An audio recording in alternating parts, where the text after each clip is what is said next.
Le Grand-Bi, déjà, le nom Grand-Bi. En fait, c'est une diminution de grande bicyclette. La période, c'est environ 1870-1885. Pourquoi ces deux dates? 1885, on invente la chaîne. Et on s'est dit, mais si on augmentait le diamètre de la roue avant, parce que avec la pédale, on augmenterait donc le développement, on augmenterait donc la vitesse, d'où le Grand-Bi. Donc la roue augmente, on passe de 1,20 m, on est même monté jusqu'à 3 mètres, une roue de 3 mètres, mais extrêmement dangereux. 3 mètres, c'était 9,50 m de développement.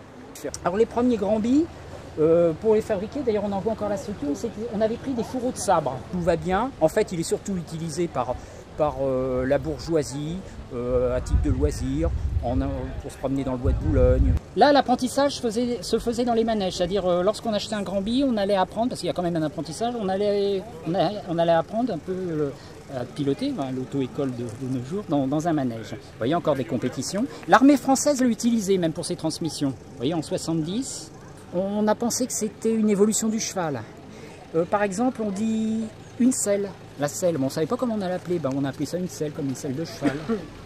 On disait pas sprinter, le mot sprinter est venu, donc après on disait l'emballement, comme les chevaux. On a emprunté aussi des termes à la marine, on disait pas un guidon, on appelait ça un gouvernail. Et le pneu c'est un vétérinaire irlandais qui s'appelait Dunlop, qui a eu l'idée de gonfler un noyau animal autour d'une jante. La jante qui était devenue métallique, parce qu'avant elle était en bois, il a eu l'idée mais on n'a toujours pas inventé le pneu. C'est-à-dire une fois qu'on crevait, on ne pouvait pas le réparer. C'est Michelin qui inventera le pneu démontable. On doit changer d'aiguille tous les 2 disques. C'est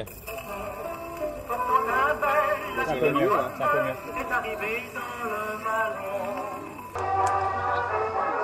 Tous les gars de la marine.